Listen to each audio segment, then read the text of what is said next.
Hi guys! Welcome back to my vlog. And today, may super cool tayong pag-uusapan. A tree na parang may kulay na rainbow. Totoo ba ito? Let's find out! Meet the rainbow eucalyptus.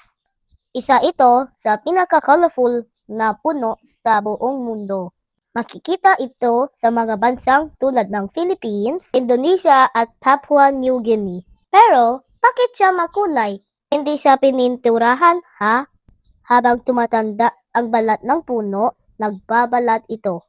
At bawat layer may iba't ibang kulay. Green, blue, orange, at kahit purple. Did you know, pwede ito tumangkad na hanggang 75 meters. Mas mataas pa sa building. Ginagamit din ito para gumawa ng papel. Habang fresh ang balat niya, bright ang colors but nagdadal siya over time. Ano ang natutunan natin dito? Kahit na iba-iba ang kulay natin, lahat tayo ay maganda at special. Katulad ng tree na nagbabago ng kulay habang lumalaki. Parang tayo, habang tumatanda, may changes din sa buhay natin. Trivia time! Alam mo ba na ang rainbow eucalyptus ay ang only eucalyptus species na natural na tumutubo sa Northern Hemisphere, right here in the Philippines? Comment below if you want to see a tree like this in real life.